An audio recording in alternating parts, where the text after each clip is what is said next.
Hi guys. Hi everyone.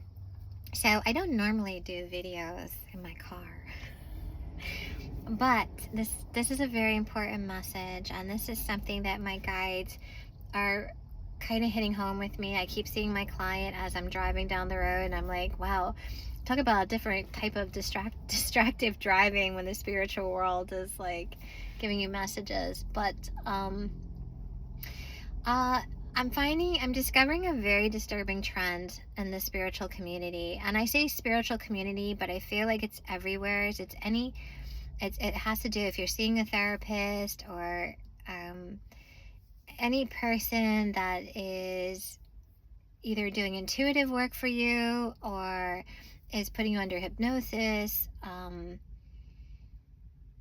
Even Dolores Cannon's quantum stuff, right? Okay. This is going to pertain to those that, how do I want to say this?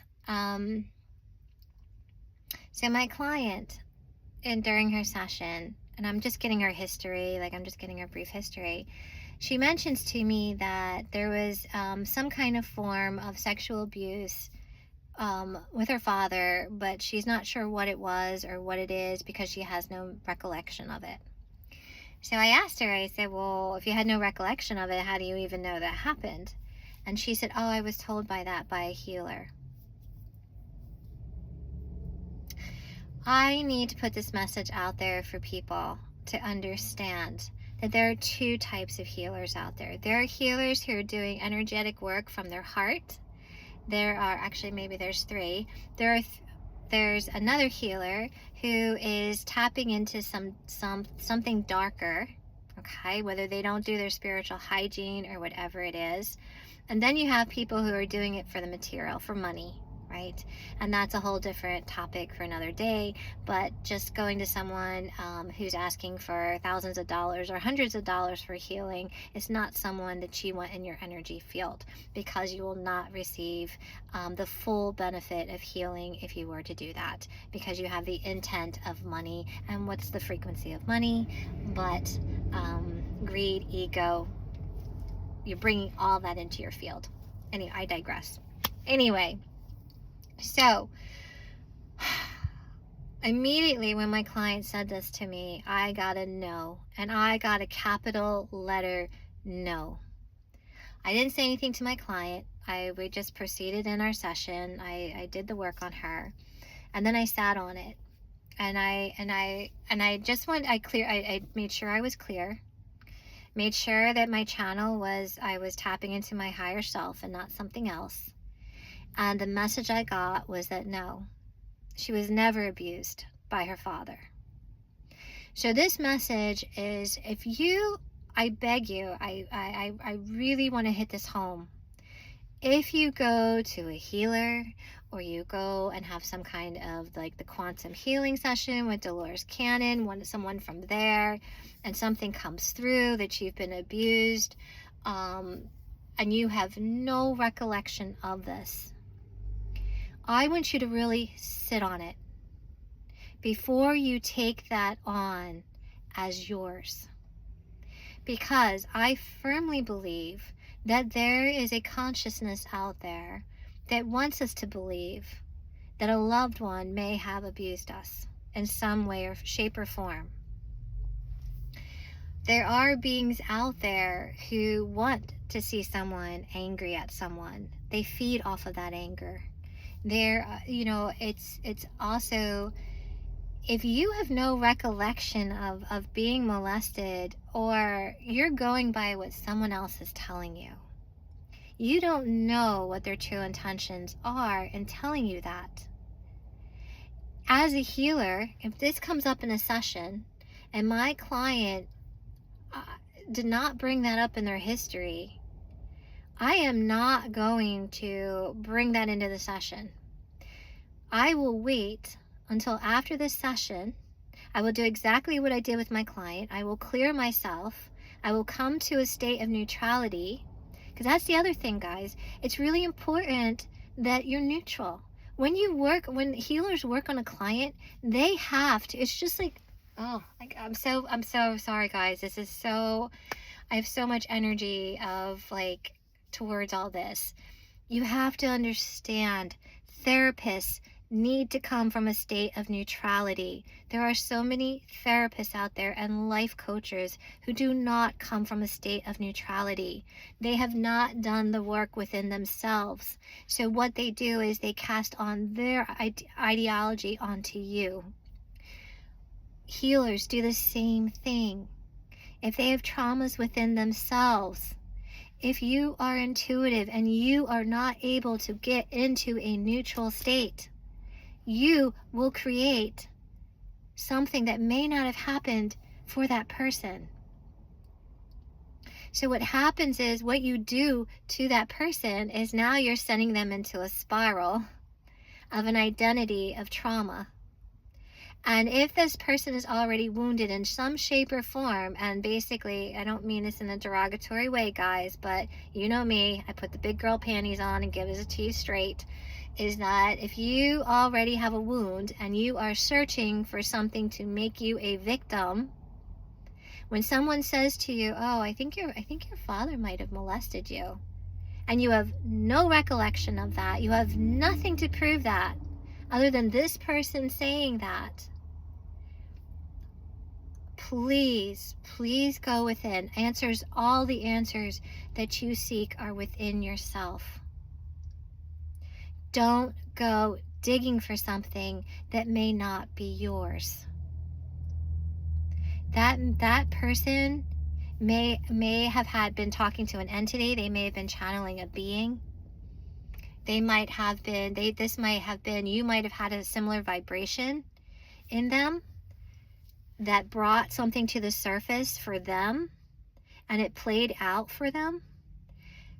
When we go into a session, the reason why it's so important to be neutral is that the mind, if you don't step the mind back, and this is one of the key things in being a medium or a psychic, if you don't understand how important going in neutral is, and you have some kind of similar vibration, frequency, that therapist or healer might be feeling under the gun. They might be like, oh, I got to come up with something. I'm not getting anything, but they're here and I need to figure out something. And then all of a sudden an image starts to form. And the next thing you know, you're telling the client, oh, I think you were abused by your father. And then you start pulling more information, right? Because there's a part of you that's an ego, that healer's an ego, because now they're like, they want to prove themselves that they can do something for you.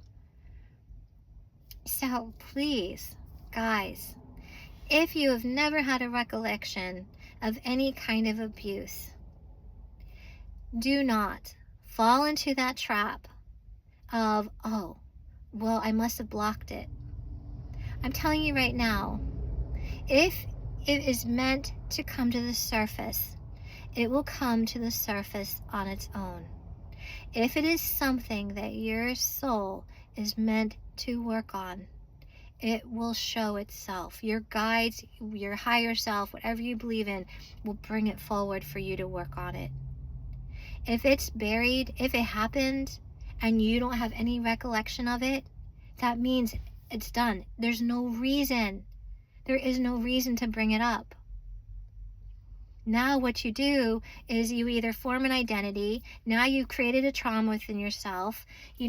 The reason what brought this to the head was I worked on a client and she told me this, and I got to know about it. So I saw her the other day, and we're meeting with a group of other people, and she immediately turns around and she brings that to the surface. She says, brought it out that she was abused by her father, but she has no recollection of it. So now she's telling this group about this. So, and this wasn't recent. This wasn't like, a couple days ago or weeks ago. I don't remember. It's been at least a year since this incident happened. But Carolyn Mace, and I love this woman. Her name is Caroline, and then Mace, M-Y-S-S. If you want to follow someone and really get some really good information, not this watered down stuff that's floating around there about spirituality, manifestation, blah, blah, blah. I love her. Highly recommend her. But what she says is that you get 3 opportunities. When something happened to you, you get 3. And the reason why you only get 3 is because so you go tell yourself, or you hear it, whatever. You can tell a friend, you can tell a creator, have for a witness. After that, you let it go. And the reason for this is that if you go more than 3 times telling the story, you now own that story. You have now imprinted that story, whether it's right or wrong. That reality becomes your reality. Okay? And then what happens is you get stuck.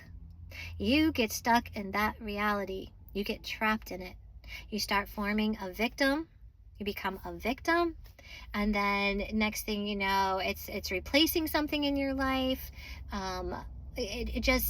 You're forming an identity, whatever it is.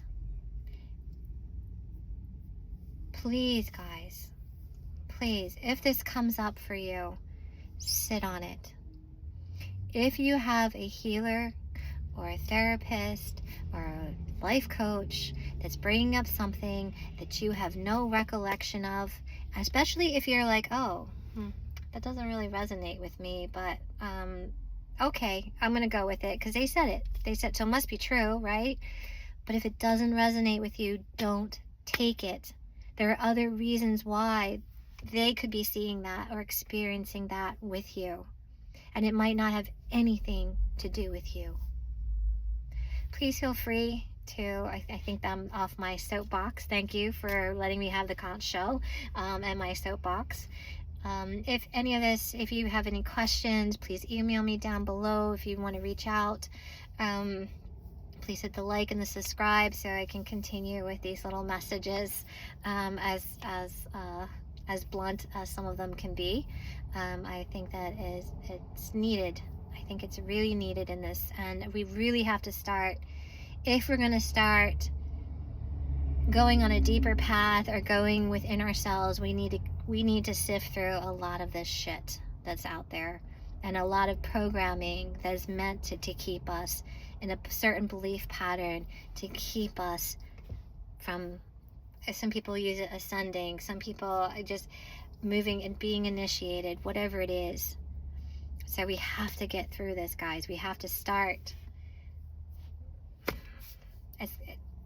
discerning, really start discerning what resonates within ourselves.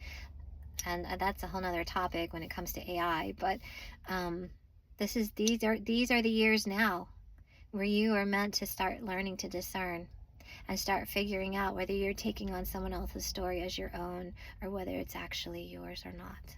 So, thank you.